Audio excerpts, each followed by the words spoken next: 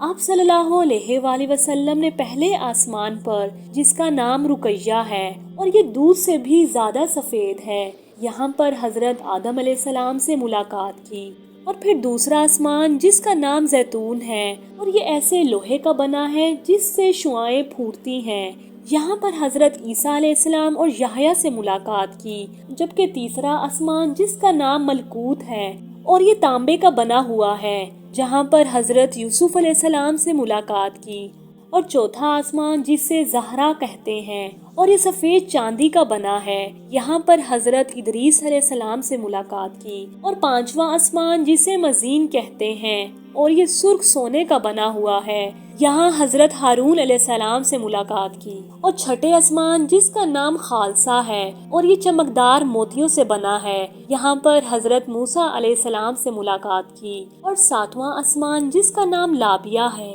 اور یہ سرخ یاقوت سے بنا ہے، اور یہاں پر حضرت ابراہیم علیہ السلام سے ملاقات کی، اور اسی جگہ پر بیت المعمور بھی موجود ہے، یعنی کہ زمین پر موجود خانہ کعبہ کی طرح اسی کے اوپر آسمان پر بھی ایک خانہ کعبہ موجود ہے، جس کا ہر وقت 70,000 فرشتے طواف کرتے رہتے ہیں، اور جو کہ ایک بار طواف کر لے تو دوبارہ اس کی زندگی بھر باری نہیں آتی۔ انہی 7 آسمانوں کے اوپر جنت اور جہنم موجود ہے، اور جنت کا ہر ایک درجہ ایک سیارے کی صورت میں موجود ہے، اسی طرح جہنم کے بھی کئی درجے ہیں، یعنی کہ 7 سیارے اور 7 پلینٹس، جس کے اوپر سدرۃ المنتہا یعنی کہ بیری کے درخت تک موجود ہے۔ لیکن نبی کریم صلی اللہ علیہ وآلہ وسلم سفر معراج پر اس سے بھی آگے تشریف لے گئے، اور حضرت جبرائیل علیہ السلام اس درخت کے پاس یہ کہہ کر رک گئے، اے اللہ کے رسول، یہ میری جگہ ہے، اگر میں نے اس کے آگے ایک قدم بھی بڑھنے کی کوشش کی تو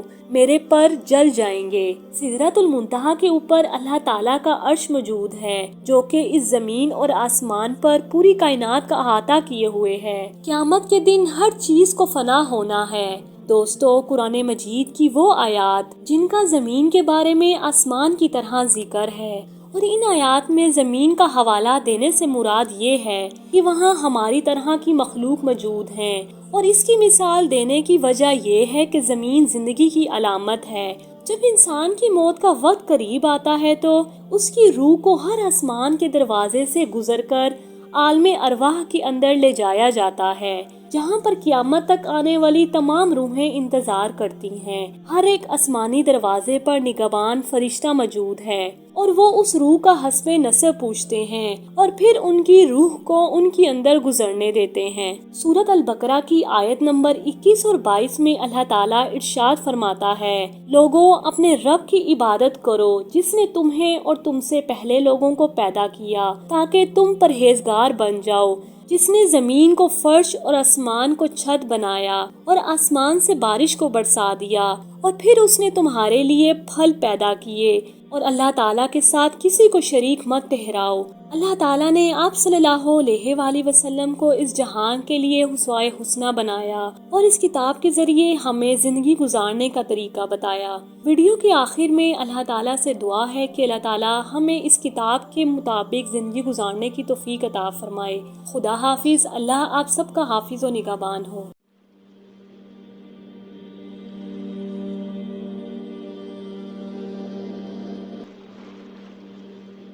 حضرت ابراہیم علیہ السلام سے مناظرہ ہارنے کے بعد نمرود پر مچھروں کے لشکر نے حملہ کیوں کیا؟ اس ویڈیو میں ہمارا موضوع یہ ہے کہ سیدنا ابراہیم علیہ السلام سے مناظرہ کرنے کے بعد نمرود پر مچھروں کے لشکر نے حملہ کیوں کیا اور نمرود کا آخری انجام کیا ہوا۔ اس سے پہلے کہ ہم سوالوں کے جوابات کی جانب بڑھیں، حسب روایات ہم آپ کو اپنے یوٹیوب چینل تحریم وائس پر خوش آمدید کہتے ہیں۔ ناظرین کرام، حضرت ابراہیم علیہ السلام کی زندگی پر ہماری تحقیق سے بھرپور ویڈیو ہے۔ اللہ سبحانہ تعالیٰ جہاں اپنے خاص بندوں کی دعائیں قبول کرتا ہے تو وہیں انہیں آزمائشوں میں بھی ڈالتا ہے۔ انبیاء کرام علیہ السلام کو اللہ تعالیٰ نے جس طرح کائنات میں سب سے بلند مرتبہ عطا کیا ہے، وہیں بڑی کٹھن مناظر سے بھی گزارا ہے۔ انہیں بڑی سے بڑی قربانی کا حکم ہوا، لیکن وہ ثابت قدم رہے اور اللہ تعالیٰ کے حکم کو سب سے آگے اور سب سے مقدم اور سب سے اوپر رکھا۔ اسی حوالے سے حضرت ابراہیم علیہ السلام کے داستان بھی بہت دلچسپ اور قابل رشک ہیں۔ اللہ تعالیٰ نے انہیں بے شمار امتحانوں آزمائشوں سے گزارا اور وہ ثابت قدم رہے اور ہر امتحان میں سرخرو ہوئے۔ کہا جاتا ہے کہ نمرود کی ایک بیٹی تھی جس کا نام رحیمہ تھا، لیکن اسے رابا کے نام سے پکارا جاتا تھا۔ جب نمرود نے حضرت ابراہیم علیہ السلام کو آگ میں پھینکا تو اس وقت وہ لڑکی محل کے اوپر سے منظر دیکھ رہی تھی، اور جب حضرت ابراہیم علیہ السلام کو نماز ادا کرتے ہوئے دیکھا اور آپ کے ارد گرد بہت گلاب کے پودوں اور پانی اور درختوں کو دیکھا جن پر پرندے چہچہا رہے تھے، اور دل میں کہنے لگی کہ میرا باپ تو کچھ بھی نہیں ہے، قدرت، عزت اور بادشاہی تو پوری رب العالمین کی ہے جو ابراہیم کا رب ہے، میرا والد تو جھوٹا اور عاجز ہے، آدمی کو ہلاک کرنے پر بھی عاجز نہیں۔ یہی وہ سوچتے ہوئے اپنے محل سے اکیلی نکلی۔ اس نے باہر سے حضرت ابراہیم علیہ السلام کو پکارا، اے ابراہیم، کیا آپ کے علاوہ بھی کوئی آپ کے رب کی بارگاہ میں اجازت پا سکتا ہے؟ آپ علیہ السلام نے فرمایا، ہاں، وہ شخص جس کا دل میرے رب کے لیے خالص ہو تو اس کا حال بھی اسی طرح ہوگا جس طرح میرا حال۔ اس نے کہا، میں چاہتی ہوں کہ تمہارے رب کے ساتھ صلح کر لوں۔ آپ علیہ السلام نے فرمایا، تو پھر اس آگ میں داخل ہو جاؤ۔ تو جب اس نے آگ میں داخل ہونا چاہا تو وہ ڈر گئی۔ آپ علیہ السلام نے فرمایا، ڈرو مت، اور اسی وقت آپ کو حکم ہوا کہ اے آگ، میرے بندے کی حفاظت کر، اور اس کے بعد وہ آگ میں داخل ہو گئی۔ وہ جس جگہ پاؤں رکھتی اللہ کے حکم سے وہاں سے آگ ٹھنڈی ہو جاتی تھی، اور وہ چلتی چلتی حضرت ابراہیم علیہ السلام کے پاس چلی گئی اور کہنے لگی، ابراہیم خلیل اللہ، میں نے یہ ارادہ کیا ہے کہ جب تک زندہ رہوں گی آپ کے دین کو نہیں چھوڑوں گی اور اپنے ظالم نظر مالک کو بھی دعوت دوں گی، ہو سکتا ہے کہ وہ میری نصیحت مان لے۔ اور وہ یہ کہہ کر واپس آ گئی اور اپنے والد کے پاس چلی گئی، اور اس وقت وہ اپنے تخت پر بیٹھا ہوا تھا اور اس کے لشکر اس کے ارد گرد جمع تھے، کچھ کھڑے تھے اور کچھ بیٹھے تھے، اور وہ جا کر کھڑی ہو گئی اور کہنے لگی، اے میرے رب، تو کب تک جھوٹے دعوے کرتا رہے گا؟ کیونکہ خدائے قدرتی طاقت اس خدا کے لیے ہے جس نے ابراہیم علیہ السلام کے لیے آگ میں گلاب کے پھول، سبزہ اور باغات بنا دیے۔ بادشاہی تو اسی کے لیے ہے، تیری کیا بادشاہی ہے؟ تو ایک بندے کو موت دینے سے بھی عاجز ہے اور اس پر قادر نہیں۔ ساتھ ہی اس نے کلمہ پڑھا، لا الہ الا اللہ۔ اس کا ظالم باپ یہ سن کر غصے میں آ گیا اور کہنے لگا، اپنے ذہن سے پھر جا اور اپنی جان پر ظلم نہ کر، ورنہ میں تجھے ایسی سزا دوں گا کہ دنیا والے اسے عبرت حاصل کریں گے۔ اس نے کہا کہ میں دین حق کو نہیں چھوڑوں گی اور نہ ہی اپنے رب کی نافرمانی کروں گی۔ تو یہ سن کر اس نے اپنے قارینوں کو حکم دیا تو انہوں نے اس کے کپڑے اتار دیے، لیکن وہ اپنے دین سے نہ پھری۔ پھر نمرود نے انہیں حکم دیا کہ اس کے دونوں ہاتھ کاٹ دیے جائیں، اور پھر نمرود نے اس کے دونوں ہاتھ کاٹ دینے کا حکم دیا اور اس کے کارندوں نے ان کے دونوں ہاتھ کاٹ دیے، لیکن اللہ تعالیٰ اس بندی کی مدد کرتا رہا اور اس لڑکی کی اف تک نہ نکلی، اور نمرود نے اسے مختلف سزائیں دیں، پھر بھی وہ اپنے دین پر ڈٹی رہی، حتیٰ کہ اللہ تعالیٰ نے ایک فرشتے کو وحی فرمائی کہ وہ جنت میں جائے اور اس کے لیے وہاں سے اعلیٰ پوشاک لائے۔ وہ فرشتہ پوشاک لے کر اس کے پاس گیا اور پوشاک اس کو دی، اور ساتھ ہی اپنے نورانی پر اس کے بدن پر ملے تو اس کے تمام زخم اللہ کے حکم سے درست ہو گئے۔ اس نے وہ پوشاک پہن لی اور اچانک ایک ہوا چلی اور اسے اس انجان مقام پر لے گئی، اور وہ اللہ تعالیٰ جانتا ہے وہ آخر کون سا مقام تھا جہاں نمرود کی بیٹی کو واپس لے جایا گیا۔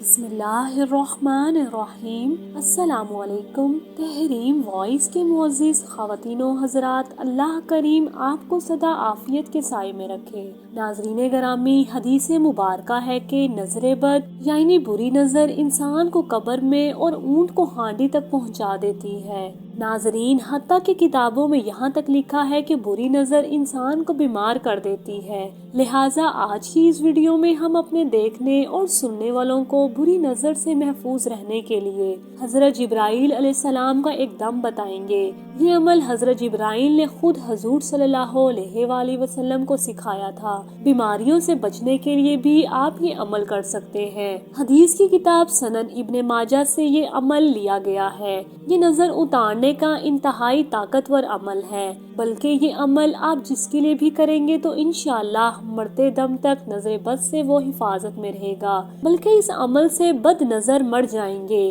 مگر نظر نہیں لگے گی، کیونکہ یہ دم ہر بیماری اور بری نظر کا علاج ہے۔ دوستو، جب آپ کسی نئی جگہ نئے مقام پر جائیں تو یہ دم لازمی کریں جو آج بتا رہی ہوں، کیونکہ اس دم سے متعلق امام ذرائع رحمت اللہ فرماتے ہیں کہ میں نے ساری زندگی اس دم کی پابندی کی، صرف ایک مرتبہ دم کرنا بھول گیا تو مجھے بچھو نے کاٹ لیا۔ دوستو، اس عمل سے دشمنوں پر غلبہ بھی حاصل ہو جاتا ہے، یعنی دشمن کو کمزور عاجز کرنے کے لیے مختصر ترین اور آزمودہ اور مجرب عمل ہے۔ میں یہ باتیں اس لیے بتا رہی ہوں کہ آج کے دور میں ہر گلی محلے کے گھروں میں لڑائی جھگڑوں کا شور سنائی دیتا ہے، بلکہ میں تو یوں کہوں گی کہ آج کے معاشرے میں جس کی لاٹھی اس کی بھینس والا معاملہ آپ کو نظر آئے گا، یعنی کمزور انسان کو معاشرہ تنگ کرتا ہے۔ لہٰذا ایسے دور میں اس عمل کا پڑھنا لازم و ملزوم ہے۔ اس عمل کے بہت سے کرشمات ہیں۔ کسی بھی بیماری کی حالت میں یا پھر کسی بھی درد یا چوٹ کی جگہ پر اس کو دم کر لینا، اللہ اس کو شفا عطا کرتا ہے۔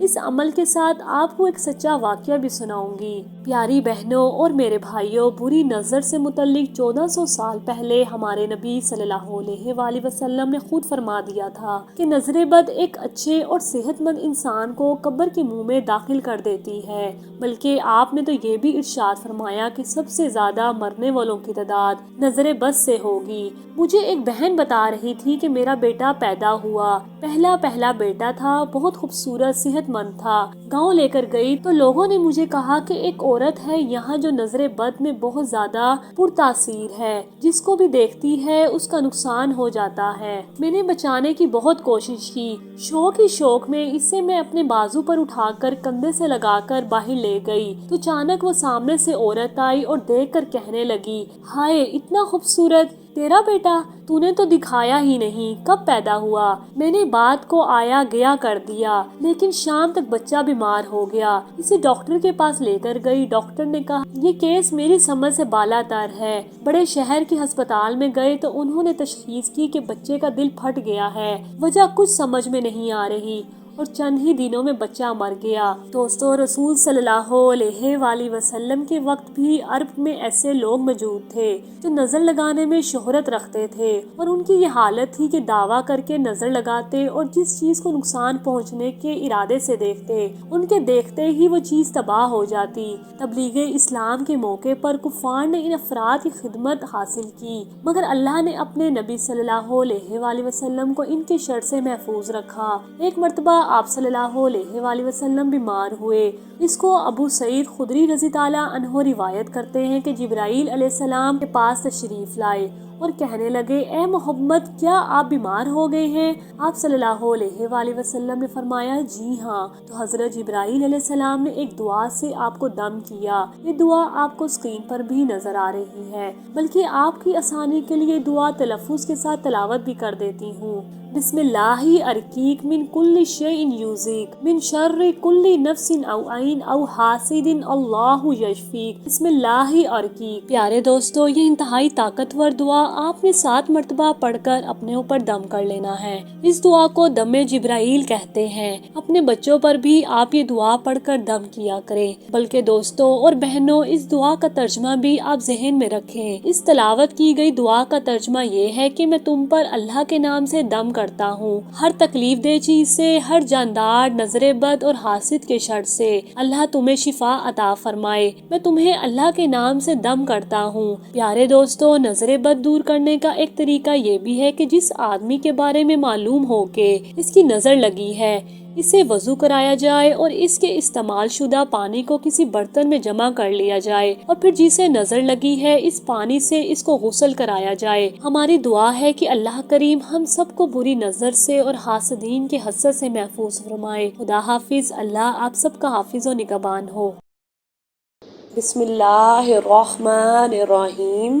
کون کہتا ہے کہ اللہ میری دعائیں قبول نہیں کرتا؟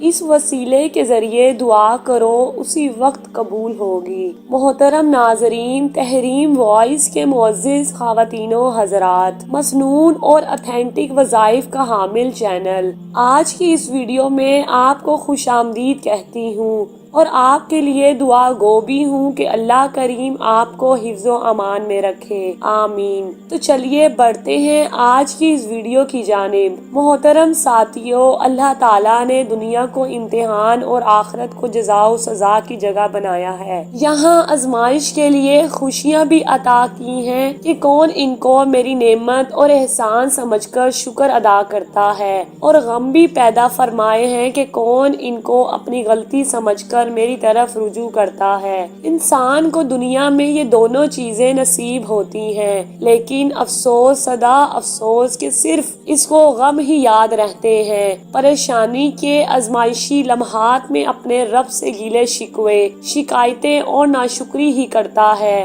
اس ذات کی طرف سے ملنے والی خوشیوں اور نعمتوں کو سرے سے بھلا دیتا ہے، بلکہ ان کو اللہ کا محض فضل، احسان اور کرم سمجھنے کی بجائے اپنا کمال سمجھتا ہے۔ اے کاش ہمیں اپنی ان دونوں غلطیوں کا احساس ہو سکے، خوشیوں کو اس کی عطا سمجھیں اور شکر ادا کریں۔ آج میں ایک ایسا وظیفہ بتاؤں گی جس کے ذریعے آپ دعا کریں، اسی وقت آپ کی دعا قبول ہوگی۔ یہ بات بھی یاد رکھیں دوستو کہ ہم تمام وظیفے انسانیت کی فلاح کے لیے اپلوڈ کرتے ہیں، لہٰذا وظائف کرتے وقت ہمارے لیے بھی دعا کیا کریں۔ آپ کے محبت بھرے کمنٹس پڑھ کر ہمیں خوشی ہوتی ہے۔ اس ویڈیو میں بھی ہم آپ کے کمنٹس کے منتظر ہیں۔ ناظرین کرام، اصل بات یہ ہے کہ ہمارے دل میں یہ احساس پیدا ہو جائے کہ ہم اللہ کی مخلوق، اس پر ایمان لائے اور اس کے محبوب صلی اللہ علیہ وآلہ وسلم کے امتی ہیں۔ وہ ذات ہم سے پیار کرتی ہے، دنیا میں خوشیاں عطا کر کے آخرت کی حقیقی خوشیوں کا احساس دلاتی ہے۔ یہ دیکھو، دنیا کی خوشیاں عارضی ہیں،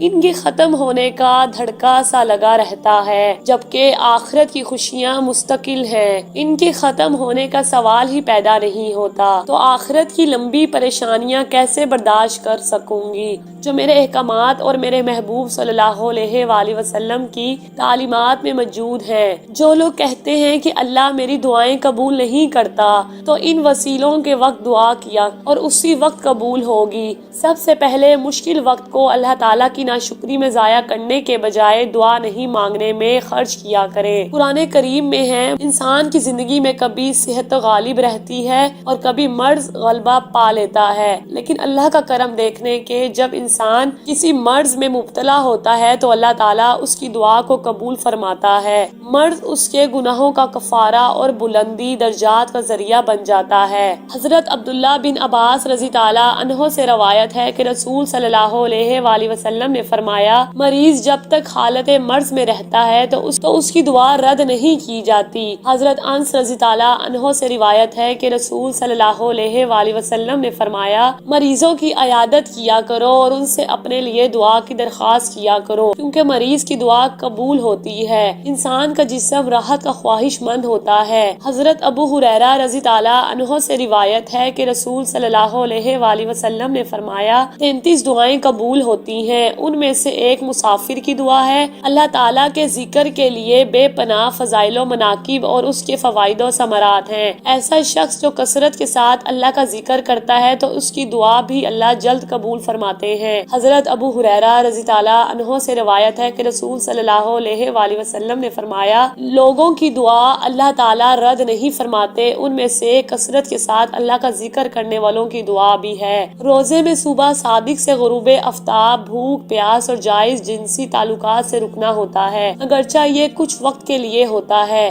صبح سحری میں بھی کھانا وغیرہ کی اجازت ہوتی ہے اور شام کی افطاری میں بھی کھانے پینے کا حکم ہے۔ اس تھوڑے سے وقت میں اللہ تعالیٰ کو راضی کرنے اور اس کا حکم ماننے کے لیے جو برداشت کا مظاہرہ کیا جاتا ہے کہ کھانے پینے کی تمام چیزیں سامنے رکھی ہوئی ہیں لیکن بندہ کچھ نہیں کھا رہا، اس پر اللہ تعالیٰ دنیا میں ہی یہ انعام عطا فرماتے ہیں کہ ایسے شخص کی دعا کو قبول فرماتے ہیں۔ اللہ تعالیٰ ہمیں ہر حال میں دعا مانگنے والا بنائے اور ہماری دعاؤں کو قبول بھی فرمائے، آمین یا رب العالمین۔ امید کرتی ہوں ویڈیو آپ دوستوں کو پسند آئی ہوگی۔ ویڈیو پسند آئے تو لائک اور شیئر ضرور کر دیجیے گا کیونکہ مخلوق کی خدمت کا جذبہ آپ کی بگڑی بنا سکتا ہے، اور آنے والی نئی ویڈیوز کے لیے ہمارے چینل کو سبسکرائب کر دے اور ساتھ میں موجودہ گھنٹی کے بٹن کو ضرور دبا دے۔ مجھے دیجیے اجازت، اگلی بار ایک اور دلچسپ ویڈیو لے کر آپ کی خدمت میں حاضر ہوں گی۔ تب تک کے لیے خدا حافظ۔ اللہ پاک آپ سب کا حافظ و نگہبان ہو۔ السلام علیکم دوستو، میں آپ سب کو اپنے چینل تحریم وائس میں خوش آمدید کہتی ہوں۔ میں امید کرتی ہوں آپ سب لوگ خیر و عافیت سے ہوں گے، اور میری اللہ رب العزت سے دعا بھی ہے کہ وہ آپ کو سدا عافیت کے سائے میں رکھے۔ ناظرین کرام، وضو خواہ کسی مقصد کے لیے کیا جائے، اس کے فوراً بعد 2 رکعتیں تحیۃ الوضو کی نیت سے پڑھنا بہت فضیلت کا حامل ہے۔ حضرت عقبہ بن عامر رضی اللہ عنہ سے روایت ہے کہ حضور صلی اللہ علیہ وآلہ وسلم نے ارشاد فرمایا کہ جو شخص وضو کرے اور اچھی طرح وضو کرے اور 2 رکعتیں اس طرح پڑھے کہ اس کا چہرہ بھی اور دل بھی اللہ تعالیٰ کی طرف متوجہ ہو تو اس کے لیے جنت لازم ہو جاتی ہے۔ یہ مسلم، ابو داؤد، نسائی کی روایت ہے۔ اور حضرت ابو ہریرہ رضی اللہ عنہ روایت کرتے ہیں کہ حضور اکرم صلی اللہ علیہ وآلہ وسلم نے حضرت بلال رضی اللہ عنہ سے فرمایا کہ مجھے اپنا وہ عمل بتاؤ جس سے تمہیں سب سے زیادہ ثواب کی امید ہو، کیونکہ میں نے معراج کے موقع پر جنت میں اپنے سامنے تمہارے قدموں کی آہٹ سنی ہے۔ حضرت بلال رضی اللہ عنہ نے عرض کیا، مجھے اپنے جس عمل سے سب سے زیادہ اللہ کی رحمت کی امید ہے وہ یہ ہے کہ میں نے دن یا رات کو جس وقت میں بھی کبھی وضو کیا تو اس وضو سے جتنی توفیق ہوئی نماز ضرور پڑھی۔ یہ صحیح بخاری کی روایت ہے۔ دوستو، وضو کے بعد 2 رکعات پڑھنے میں 2-3 منٹ خرچ ہوتے ہیں، لیکن اس 2-3 منٹ کے عمل کا ثواب کتنا عظیم ہے دوستو، اس لیے اس کا ضرور اہتمام کرنا چاہیے۔ اگر وضو کے فوراً بعد کسی فرض نماز کا وقت ہو تو بہتر تو یہی ہے کہ تحیۃ الوضو کی نیت سے 2 رکعتیں پہلے پڑھ لی جائیں، لیکن اگر اس کا وقت نہ ہو تو فرض نماز یا سنتوں میں بھی تحیۃ الوضو کی نیت کر لی جائے تو اللہ تعالیٰ کی رحمت سے امید ہے کہ انشاءاللہ اس نیت سے بھی تحیۃ الوضو کا ثواب حاصل ہو جائے گا انشاءاللہ۔ اللہ پاک ہمیں ہر وقت باوضو رہنے کی توفیق عطا فرمائے، آمین۔ آخر میں میری آپ سب سے یہ گزارش ہے کہ ابھی تک جنہوں نے میرا چینل تحریم وائس سبسکرائب نہیں کیا ہوا تو سبسکرائب کر دیجئے اور ساتھ میں دیا ہوا بیل بٹن بھی دبا دیجئے تاکہ آپ لوگوں کو میری ہر آنے والی نئی ویڈیو کا نوٹیفیکیشن ملتا رہے۔ مجھے دیجیے اجازت، اگلی بار ایک اور دلچسپ ویڈیو لے کر آپ کی خدمت میں حاضر ہوں گی۔ تب تک کے لیے خدا حافظ، اللہ نگہبان۔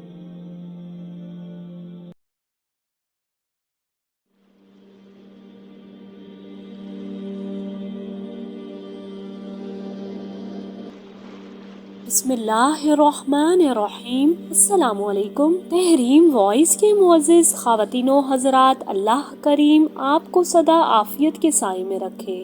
ناظرین گرامی، بدترین پریشانیوں کو ختم کرنے کے لیے لاجواب سورۃ کوثر کا ایک وظیفہ ہے جو مجھے بادشاہی مسجد کے امام صاحب نے دیا ہے۔ یہ سورت کوثر کا وظیفہ آپ اچانک سے کسی بھی ناگہانی مصیبت میں کر سکتے ہیں، کیونکہ کئی مرتبہ بندے کے ساتھ یہ معاملہ ہو جاتا ہے کہ ناگہانی اچانک کوئی مصیبت آ جاتی ہے۔ پہلے تو یہی دعا ہے کہ اللہ تعالیٰ اس طرح ناگہانی آفتوں اور بلاؤں سے ہم سب کو محفوظ رکھے۔ لیکن اگر کسی پہ کوئی ایسی پریشانی آ بھی گئی ہے، اچانک آپ بازار میں ہیں، کسی جگہ پر گئے ہوئے ہیں، یا آپ کے ساتھ بچہ ہے چھوٹا، وہ اچانک گم جاتا ہے، پتہ ہی نہیں چلتا آپ کو کتنی ہی بڑی پریشانی ہے، یا سفر میں آپ کے پیسے وغیرہ گم ہو جاتے ہیں، یا کوئی بندہ سفر کے دوران آپ کو کوئی دھوکہ دیتا ہے، اس طرح کے کئی معاملات پیش آ جاتے ہیں۔ کوئی بھی ایسی ایمرجنسی یا پریشانی آ جائے، یا اچانک کوئی تکلیف شروع ہو جائے،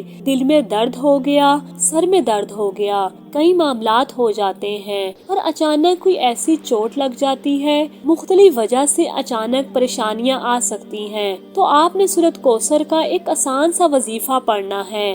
آج کی اس ویڈیو میں ہم اپنے سب دیکھنے اور سننے والوں کو سورت کوثر کا وظیفہ ہی بتائیں گے۔ ناظرین، اچانک پریشانی کے معاملے میں اچانک ہی اللہ سے مدد طلب کرنی ہے، تو سورت کوثر کا بہت ہی آزمودہ وظیفہ آپ آج کر سکتے ہیں۔ آپ جہاں بھی ہیں، سب سے پہلے تو آپ وضو کریں۔ اگر ایسی جگہ پر موجود ہیں کہ پانی نہیں ملتا تو آپ تیمم کر لیں۔ تیمم کا طریقہ بھی آسان ہے، آپ علماء کرام سے پوچھ لیں، ویسے بھی یہ طریقے آنے چاہیے۔ اپنے محلے میں پڑھے لکھے لوگوں سے، مسجد کے امام صاحب سے پوچھ لیں کہ پانی نہ ہو تو تیمم کیسے کیا جاتا ہے۔ حدیث میں ہے کہ پانی نہ ملنے کی صورت میں تیمم سے اندر کی ہڈیاں اور گودا بھی پاک ہو جاتا ہے۔ اللہ اس سے راضی ہوتے ہیں کہ یہ اتنی فکر والا بندہ ہے کہ پانی نہیں مل رہا اور پھر بھی تیمم کر رہا ہے۔ بس آپ نے پہلا کام وضو کرنا ہے اور پانی نہ ملنے کی صورت میں تیمم کرنا ہے، اور اس کے بعد آپ نے سورت کوثر کا عمل کرنا ہے۔ آپ کی کوئی بھی مشکل ہو اور اس کا تعلق لوگوں سے ہو یا رب سے ہو، آپ بالکل آسان سا سورت کوثر کا وظیفہ کر کے اللہ سے مدد حاصل کر سکتے ہیں۔ امام مسجد کا یہ ایک پر اثر اور آسان سا عمل ہے، تو جس مقصد کے لیے کرے گا انشاءاللہ وہ مقصد پورا ہوگا۔ آپ کو جادو ہے یا جنات ہے یا بیماری، یاری بہنوں اور میرے بھائیوں، ہمارے ایک پڑوسی کو کافی پریشانیاں لاحق تھیں۔ میں ان کو لے کر مسجد کے ایک امام صاحب کی خدمت میں حاضر ہوئی۔ انہوں نے شفقت فرمائی اور سورت کوثر کا وظیفہ پڑھنے کے لیے دیا۔ اس پڑوسی نے کیا تو اللہ نے اس کی پریشانیاں ختم کر دی۔ ناظرین کرامی، ایسے ہی ایک شخص بہت زیادہ پریشان تھا اور اس نے جمعے کی نماز میں خطبہ دیتے ہوئے امام صاحب کو سنا، تو وہ امام صاحب کے پاس گیا اور اس نے انہیں اپنی پریشانی بتائی۔ تو امام صاحب نے اسے بتایا کہ سب سے پہلے وضو کرنا ہے، اس کے بعد قبلہ رخ بیٹھ کر یا کھڑے کھڑے سب سے پہلے آپ نے 11 مرتبہ درود ابراہیمی پڑھنا ہے، اور اس کے بعد 11 مرتبہ آپ نے کلمہ طیبہ لا الہ الا اللہ محمد رسول اللہ پڑھنا ہے، اور اس کے بعد آپ نے 11 مرتبہ سورت کوثر پڑھنی ہے، اور اس کے بعد 11 مرتبہ سورت اخلاص۔ یہ آپ نے 4 کام ہیں جو کر لینے ہیں۔ پہلے درود ابراہیمی 11 مرتبہ، کلمہ طیبہ 11 مرتبہ، اور سورت کوثر 11 مرتبہ، اور سورت اخلاص، اور اس کے بعد آپ نے اللہ سے مدد طلب کرنی ہے کہ یا اللہ اب تو ہی میری مدد فرما اور اس مصیبت سے مجھے چھٹکارا عطا فرما۔ ناظرین، یہ عمل کریں اور پرسکون زندگی گزاریں، دولت اور شہرت اور پریشانیوں کو دل سے نکال دیں، ورنہ پریشانیاں آپ کی خوبصورت شخصیت کو ختم کر دیں گی۔ آپ بھی پریشانیوں سے بچ سکتے ہیں، لیکن شرط یہ ہے کہ جب بھی کوئی خیال آئے، کوئی مسئلہ درپیش ہو، معاشی، گھریلو، بچوں وغیرہ کی پریشانیاں لاحق ہوں، آپ اپنے آپ کو مصروف کر لیں اور یہ سوچ لیں کہ جو قسمت میں لکھا ہے وہی ہوگا۔ انشاءاللہ آپ سب پریشانیوں سے محفوظ رہیں گے، اللہ آپ کی ضرور مدد فرمائے گا۔ بلکہ جو وظیفہ آج بتایا ہے، اللہ کریم آپ سب کو اس طریقے سے مدد مانگنے کی توفیق عطا فرمائے۔ اللہ حافظ، اللہ آپ سب کا حافظ و نگہبان ہو۔ بسم اللہ الرحمن الرحیم۔ السلام علیکم۔ 3 قرآنی الفاظ، الف لام میم کا خاص اسم اعظم، ہر کام خود ہوتا جائے گا۔ تحریم وائس کے پیارے دوستو، کچھ لوگ دعائیں کرتے ہیں لیکن ان کی دعاؤں کے اندر اثر نہیں ہے، یعنی ان کی دعائیں قبولیت کے درجے کو نہیں پہنچتی، وہ بے مراد ہی رہتے ہیں۔ لہٰذا اس ویڈیو کے اندر ہم آپ کو ایک ایسا عمل بتائیں گے کہ جس عمل کے کرتے ہی انشاءاللہ آپ کی دعا قبولیت کے درجے کو پہنچ جائے گی۔ یعنی آج کی اس ویڈیو کے اندر ہم آپ کو 3 قرآنی الفاظ الف لام میم کا خاص اسم اعظم والعمل اسم اعظم آپ کو بتائیں گے کہ کس طرح آپ نے الف لام میم کا وظیفہ کرنا ہے۔ آپ نے دعا سے پہلے اس عمل کو پڑھنا ہے تو انشاءاللہ آپ کے تمام کام ہو جائیں گے اور اللہ آپ کی دعا کو قبول فرمائے گا۔ انشاءاللہ آپ کا ہر کام خود ہوتا جائے گا۔ ان الفاظ کو پڑھنے کا مکمل طریقہ جاننے کے لیے آپ سے درخواست ہے ہماری آج کی اس ویڈیو کو آخر تک ضرور دیکھیے گا تاکہ آپ کی بہتر رہنمائی ہو سکے۔ پیارے دوستوں اور بہنوں، علماء دین حرف الف کو حرف کامل تسلیم کرتے ہیں اور اسے خالق کائنات کے اسم ذاتی اللہ سے منسوب کرتے ہیں۔ اسم اللہ کا پہلا حرف الف ہے۔ اسی طرح اللہ تعالیٰ نے جب اپنی عظمت کا تعارف کروایا تو قرآن مجید کی پہلی سورت حمد کی دوسری آیت میں لفظ الف سے کروایا ہے۔ اسی طرح بشر اول کو جو نام دیا گیا اس کا تعلق بھی الف سے ہے، یعنی آدم علیہ السلام عملیات کی دنیا میں حرف الف کو صحت و شفا، تسخیر خاص، تسخیر عوام کا درجہ حاصل ہے۔ یہ حرف کسی کے دل میں محبت پیدا کرنے کے لیے حصول روزگار، ترقی، معاشرے میں عزت اور اعلیٰ مقام اور ہر طرح کے تحفظ کے لیے استعمال کیا جاتا ہے کہ اعمال غضب میں تفرقہ و بغض و عداوت کے لیے بھی اس کا استعمال نہایت فائدہ مند ثابت ہوا ہے۔ حرف الف خود اسم اعظم ہے اور باقی تمام حروف اپنی بقا کے لیے اس کے محتاج ہیں۔ اب ہم یہاں پر حرف الف کے کچھ اعمال پیش کر رہے ہیں۔ ان تمام اعمال کو علماء روحانیت سے سند حاصل ہے۔ دشمنوں سے تحفظ اور فتح کے لیے کسی بھی اتوار کو جب آپ چاند دیکھیں تو حروف مقطعات کو لکھ کر اپنے پاس رکھیں۔ انشاءاللہ حامل لوح دشمنوں کے شر سے محفوظ رہنے کے ساتھ اس پر غلبہ بھی حاصل کر لیں گے۔ اسی طرح ہر قسم کے مرض سے شفا حاصل کرنے کے لیے اتوار کے دن سورج کی موجودگی میں چینی کے ایک برتن پر زعفران اور عرق گلاب کی روشنائی سے حرف الف کو 250 بار تحریر کریں۔ تحریر کرتے وقت اسماء الہی یا رحمان اور یا رحیم کا ورد کرتے رہیں، پھر اس تحریر کو پانی سے دھو کر یہ پانی مریض کو پلا دیں۔ مرض کیسا ہی ہو انشاءاللہ شفائے کامل حاصل ہوگی۔ پیارے دوستو، حروف مقطعات کے 14 حروف ہی نورانی حروف پر مشتمل ہیں۔ الف لام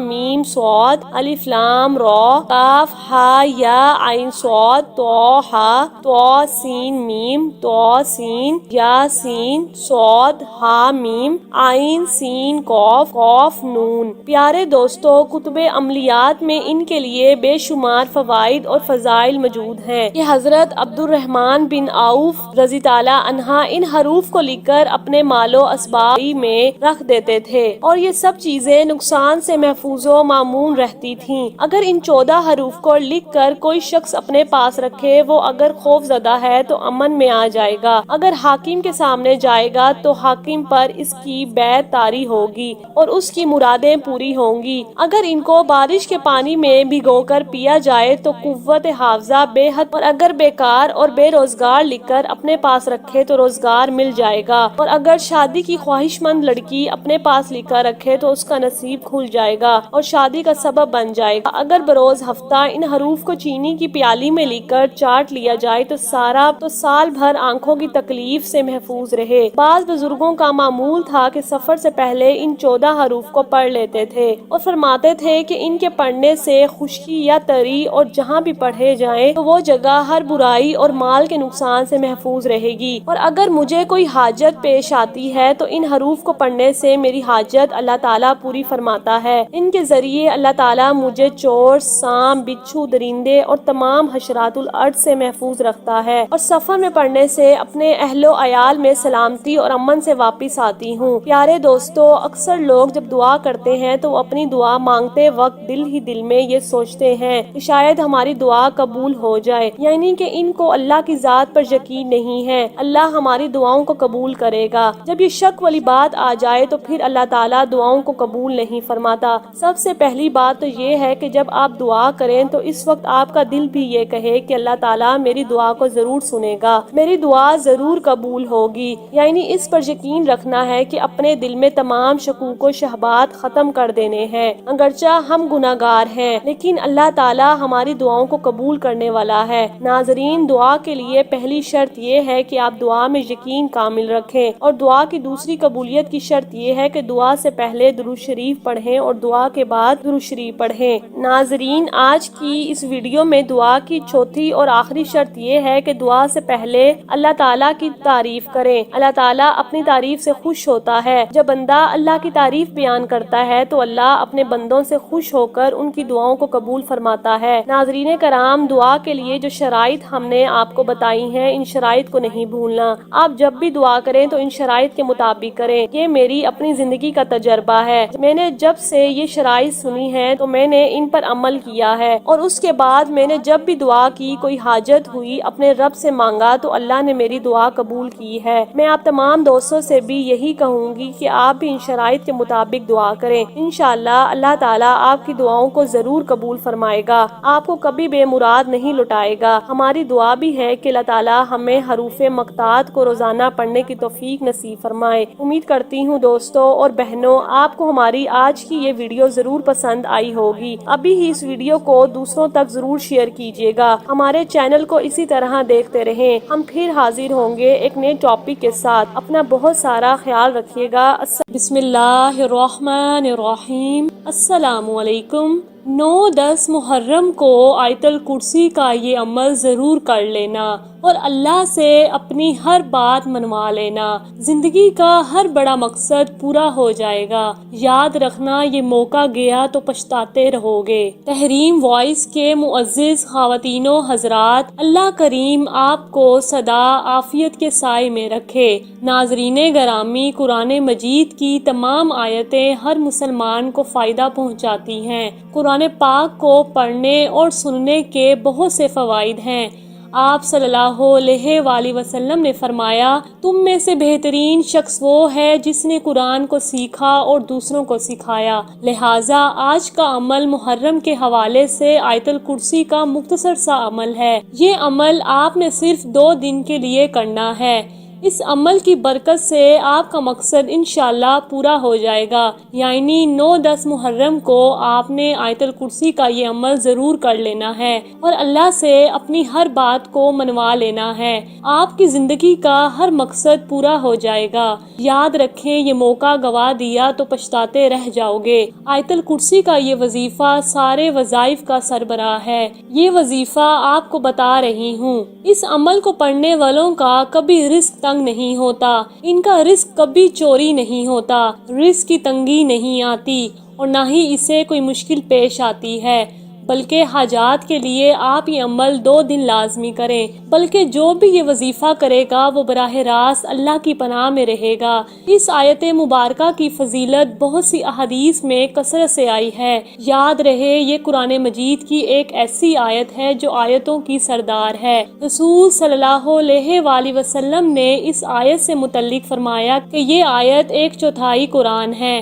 یہ بہت بڑی عظمت و رفعت والی آیت ہے۔ اس آیت کا عمل رزق میں اضافے کے ساتھ ساتھ ہر قسم کے مصائب و آفات، پریشانیاں، نقصان، ڈر اور خوف سے بھی نجات کا بہترین ذریعہ ہے۔ بلکہ بہت سے لوگوں نے اس آیت کو عملی طور پر بھی آزمایا ہے۔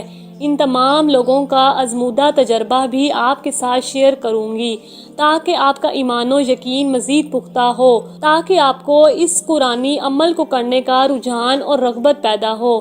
اس عمل کے ساتھ آپ کو ایک سچا واقعہ بھی سناؤں گی تاکہ آپ بھی اپنے آپ کو کامیاب اور خوشحال بنا سکیں۔ آپ آج کی یہ ویڈیو اپنے دوست، احباب اور اپنے گھر والوں کے ساتھ بھی شیئر کیجیے گا تاکہ سب اس عمل سے فائدہ اٹھا سکیں اور آپ اس ویڈیو کو لائک بھی ضرور کیجیے گا اور ہمارا چینل بھی سبسکرائب کر لیجیے گا۔ پیاری بہنوں اور بھائیوں، 9 اور 10 محرم بے شمار رحمتوں اور برکتوں کے حامل دن ہیں۔ اس دن تاریخ کے بہت سے عظیم واقعات رہنما ہوئے۔ مؤرخین لکھتے ہیں کہ یوم عاشوراء میں آسمان و زمین اور حضرت آدم علیہ السلام کو پیدا کیا گیا۔ اسی دن حضرت آدم علیہ السلام کی توبہ قبول ہوئی تھی۔ اسی دن حضرت عیسیٰ علیہ السلام کو آسمان پر اٹھایا گیا۔ اسی دن حضرت ابراہیم علیہ السلام کو خلیل اللہ بنا دیا گیا اور ان پر آگ گلزار ہو گئی۔ اسی دن حضرت موسیٰ علیہ السلام اور ان کی قوم کو فرعون کے ظلم و استبداد سے نجات حاصل ہوئی۔ حضرت یونس علیہ السلام کو مچھلی کے پیٹ سے باہر نکالا گیا۔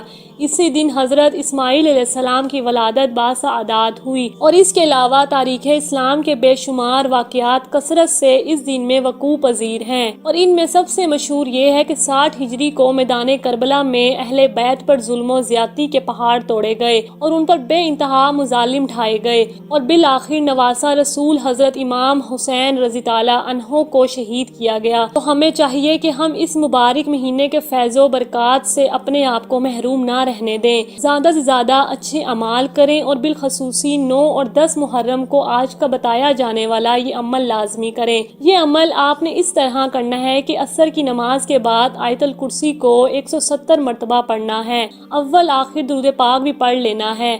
یہ عمل آپ نے 2 دن یعنی 9 10 محرم کو کرنا ہے۔ انشاءاللہ اس عمل سے آپ کا ہر چھوٹا بڑا مقصد پورا ہو جائے گا۔ اور یہ بھی یاد رکھیں کہ حضرت علی رضی تعالیٰ عنہ کا ارشاد ہے کہ حضور صلی اللہ علیہ وآلہ وسلم نے ارشاد فرمایا، گھر سے شیطان بھاگ جاتا ہے اور 3 دن تک اس گھر میں داخل نہیں ہوتا، اور 40 دن تک اس مکان پر جادو کا اثر نہیں ہو سکتا، بلکہ جو کوئی رات کو سوتے وقت آیت الکرسی پڑھتا ہے، اللہ تعالیٰ اس کی حفاظت کے لیے 2 فرشتے مقرر فرما دیتا ہے جو صبح تک اس کی حفاظت کرتے ہیں۔ بزرگان دین نے بھی آیت الکرسی کو اپنے خواص و برکات اور اثرات کے اعتبار سے نہایت افضل و اشرف قرار دیا ہے۔ حضرت خواجہ چشتی اجمیری رحمت اللہ فرماتے ہیں کہ حضور صلی اللہ علیہ وآلہ وسلم فرماتے ہیں کہ جو شخص آیت الکرسی پڑھ کر گھر سے نکلے تو اللہ تعالیٰ 70,000 ملائکہ کو حکم دیتا ہے کہ اس کے واپس آنے تک اس کے لیے مغفرت کی دعا کرتے رہو، اور جو شخص آیت الکرسی پڑھ کر گھر میں داخل ہوگا اس کے گھر سے اللہ تعالیٰ مفلسی کو دور فرما دیں گے۔ اس طرح جو شخص ہر فرض نماز کے بعد ایک بار آیت الکرسی ہمیشہ پڑھتا رہا ہو تو حضور صلی اللہ علیہ وسلم کا ارشاد ہے کہ جنت اس پر واجب کی گئی، جنت اور اس کے درمیان سوائے موت کے کہ کوئی چیز حائل نہ ہوگی۔ ایک شخص نے نبی کریم صلی اللہ علیہ وآلہ وسلم سے عرض کیا کہ یا رسول اللہ صلی اللہ علیہ وآلہ وسلم، میرے گھر میں خیر و برکت نہیں۔ آپ صلی اللہ علیہ وآلہ وسلم نے ارشاد فرمایا، تم آیت الکرسی کیوں نہیں پڑھتے؟ آیت الکرسی کے بارے میں اور بھی کئی احادیث مبارک ہیں جن سے ظاہر ہوتا ہے کہ اس میں بہت سے خواص اور برکات ہیں۔ اگر رزق کا کوئی بھی مسئلہ ہے تو بھی یہ عمل کمال تاثیر رکھتا ہے۔ دوستو، جو شخص صبح و شام اور بستر پر لیٹتے وقت آیت الکرسی اور اس کے بعد کی 2 آیتیں خالدون تک پڑھا کرے گا وہ چوری، غرق اور جلنے سے محفوظ رہے گا۔ اگر سارے مکان میں کسی اونچی جگہ پر آیت الکرسی لکھ کر بلکہ روزی میں برکت اور اضافہ ہوگا اور اس مکان میں کبھی چور نہ آ سکے گا۔ لہٰذا آیت الکرسی کو اپنی زندگی کا حصہ بنا لیں اور کامیاب زندگی گزاریں۔ امید کرتی ہوں ویڈیو آپ حضرات کو پسند آئی ہوگی۔ ویڈیو پسند آئے تو لائک اور شیئر ضرور کر دیجیے گا، اور آنے والی نئی ویڈیوز کے لیے ہمارے چینل تحریم وائس کو سبسکرائب کر دیں اور ساتھ میں موجودہ گھنٹی کے بٹن کو ضرور دبا دیں تاکہ ہماری ہر آنے والی ویڈیو سب سے پہلے آپ تک پہنچے۔ مجھے دیجیے اجازت، ملتے ہیں اگلی بار ایک اور دلچسپ ویڈیو لے کر آپ کی خدمت میں حاضر ہوں گی۔ تب تک کے لیے خدا حافظ۔ اللہ پاک آپ سب کا حافظ و نگہبان ہو۔ بسم اللہ الرحمن الرحیم۔ السلام علیکم ورحمۃ اللہ وبرکاتہ۔ تحریم وائس کے پیارے دوستوں، پیاری بہنوں اور بھائیوں، پیارے آقا رحمت عالم محمد مصطفیٰ صلی اللہ علیہ وآلہ وسلم جانتے تھے کہ میری امت میں ایسے لوگ ضرور آئیں گے جو غربت میں رہنا پسند نہیں کریں گے، تو رحمت عالم نے اپنی امت کو ایسی دعائیں سکھلائیں جن کو پڑھ کر وہ غربت ختم کر سکتے ہیں۔ اور خود پیارے آقا محمد صلی اللہ علیہ وآلہ وسلم نے زندگی گزاری تاکہ میری امت میں سے کوئی یہ نہ سمجھے کہ ہمارے آقا صلی اللہ علیہ وآلہ وسلم نے تو غربت دیکھی تک نہیں۔ میرے آقا محمد رسول اللہ صلی اللہ علیہ وآلہ وسلم نے ایسی دعائیں اس امت کو سکھلائی ہیں جن کو پڑھ کر وہ چند دنوں میں غنی ہو سکتی ہیں۔ ذوالحجہ کا مبارک مہینہ ہے۔ پہلے 10 دن تو نہایت فضیلت والے ہیں۔ انہی 10 دنوں میں کثرت کے ساتھ دعائیں قبول ہوتی ہیں۔ اسی مبارک ماہ میں اگر کوئی میری بہن بھائی غربت کی وجہ سے پریشان ہے، دکان نہیں چل رہی، کاروبار رکا ہوا ہے، مالی حالات خراب سے خراب تر ہو چکے ہیں، تو ان بہن بھائیوں کو چاہیے کہ وہ ضرور یہ عمل کریں۔ مجھے یہ عمل بتانے میں تھوڑی دیر ہو گئی، کچھ مصروفیت کی وجہ سے یہ عمل میں آپ کو نہیں بتا سکی۔ چاہیے تو یہ تھا کہ ذوالحجہ کا چاند نظر آ جاتا تو میں آپ کو اسی وقت یہ عمل بتا دیتی، مگر آپ اس عمل کو کسی بھی دن چاہے کر سکتے ہیں۔ آج ذوالحجہ کی 4 تاریخ ہے۔ اگر آپ نے آج سے یہ عمل کرنا ہے تو ہر رات سونے سے قبل سورۃ واقعہ قرآن مجید کی 56 نمبر سورہ ہے جو مکہ مکرمہ میں نازل ہوئی اور 27 نمبر پارے میں واقع ہے۔ اس سورت کو ذوالحجہ سے قبل آپ نے 40 مرتبہ پڑھنا ہے۔ اگر آپ ایک دن میں پڑھنا چاہیں تو آپ اسے ایک دن میں بھی پڑھ سکتے ہیں۔ اگر آپ 6 دنوں میں پڑھنا چاہیں تو 6 دنوں میں بھی پڑھ سکتے ہیں، اور اگر ساری فیملی مل کر سب پڑھنا چاہیں تو وہ اسے ایک دن میں بھی ختم کر سکتے ہیں کہ روزانہ جیسے ہی نماز عشاء ادا کریں۔ کوئی ایک فرد اگر پڑھنا چاہے تو اسے چاہیے کہ نماز عشاء کے وقت پڑھنے کے بعد اس کو ساری فیملی مل کر بھی پڑھ سکتی ہے۔ اگر ایک فرد پڑھنا چاہے تو اسے یہ چاہیے کہ 40 کا عدد پورا کر کر اس طریقے سے پڑھے کہ روزانہ نماز عشاء جیسے ہی وہ ادا کر لے 5 مرتبہ پہلے دن پڑھ لے۔ چھوٹی سی صورت ہے، 5 بار پڑھتے ہی 5 بار پڑھنے میں 30 منٹ لگ جاتے ہیں۔ اسی طرح پہلے دن 5 کا عدد پورا کیا اور پھر دوسرے دن 5 کا عدد اور تیسرے دن 4 کا عدد۔ اگر آپ کو وقت ملے تو 40 کا عدد پورا کر لیں۔ جیسے ہی یہ عدد مکمل ہو جائے تو آپ نے ایک مٹھی گندم کے دانے لے کر اس پر دم کرنا ہے۔ پھر ان دم کیے ہوئے دانوں کو کسی ویران جگہ پر جا کر گرا دیں۔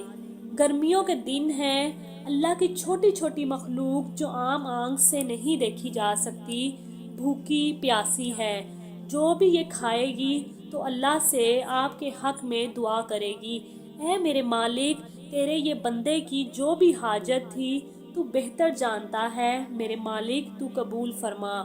یہ 7 بہترین صدقہ بھی ہے۔ یہ عمل آپ کی ساری زندگی بدل ڈالے گا انشاءاللہ۔ آپ یقین مانیں، میں نے یہ عمل جس کو بھی بتایا ہے اس کے کاروبار میں وسعت پیدا ہوئی ہے۔ یہ وہ دعائیں ہیں جو ہمارے پیارے آقا محمد صلی اللہ علیہ وآلہ وسلم نے بتائی ہیں۔ یہی وہ اعمال ہیں جن سے حالات تبدیل ہو جائیں گے۔ خود ان کی اولاد بھی جب کوئی چیز مانگنے کے لیے آتی تو پیارے آقا صلی اللہ علیہ وآلہ وسلم کا یہ معمول ہوتا کہ وہ سب سے پہلے انہیں دعائیں سکھاتے۔ حضرت فاطمہ رضی اللہ عنہا کے گھر جب فاقہ حد سے بڑھ گیا تو حضرت علی رضی اللہ عنہ نے فرمایا کہ اللہ کے نبی صلی اللہ علیہ وآلہ وسلم سے کچھ تو مانگ کر آؤ، کچھ تو پیٹ میں جائے۔ زندگی میں کبھی ایسا موقع نہیں آیا کہ ایک دفعہ اتنا فاقہ آیا کہ حضرت علی رضی اللہ عنہ جیسی ہستی نے بھی کہا جاؤ۔ اب تو آپ تشریف لائیں اور دروازے پر دستک دی۔ تو اتنا پیار تھا کہ جب حضرت فاطمہ رضی اللہ عنہا گھر پر داخل ہوئی تو اللہ نے ہمیں اولاد کے ساتھ کیا سلوک کرنا ہے، اللہ نے ہمیں پیارے نبی صلی اللہ علیہ وآلہ وسلم کے ذریعے یہ بھی سکھایا ہے۔ حضرت فاطمہ رضی اللہ عنہا جب بھی گھر آتی تو ساتھ ہی تو گھر تھا، دیوار کے ساتھ دیوار ملی ہوئی تھی، روز کا آنا جانا تھا۔ تو میرے نبی محمد صلی اللہ علیہ وآلہ وسلم کھڑے ہو جاتے، بیٹھے ہی نہ رہتے، بیٹی کے آنے سے کہا آؤ فاطمہ، اور تیزی سے آگے بڑھتے اور دروازے پر ہی حضرت فاطمہ رضی اللہ عنہا کا ہاتھ پکڑ لیتے، ہاتھ کا بوسہ دیتے، بوسہ دے کر ہاتھ پکڑے پکڑے بیٹی کو چارپائی پر پہلے بٹھاتے اور خود بعد میں بیٹھتے تھے۔ اکرم الاولاد، میرے پیارے نبی صلی اللہ علیہ وآلہ وسلم نے فرمایا اولاد کو عزت دو، پھر وہ تمہیں عزت دے گی۔ ہمارے ماحول میں اکثر والدین نے اپنی اولاد پر ڈنڈا ہی اٹھایا ہوتا ہے، پھر ان میں بغاوت پیدا ہو جاتی ہے، پھر کہتے ہیں اولاد نافرمان ہے۔ آپ نے دستک دی تو کہنے لگے یہ تو فاطمہ کی دستک ہے، خیر تو ہے، پہلے کبھی اس وقت آئی نہیں۔ تو آپ صلی اللہ علیہ وآلہ وسلم نے ام ایمن سے کہا دروازہ کھولو۔ ام ایمن نے دروازہ کھولا تو آپ نے اچھے سے استقبال کیا، بٹھایا اور پوچھا بیٹی کیا ہوا، اس وقت میں کیسے آئی؟ فرمایا یا رسول اللہ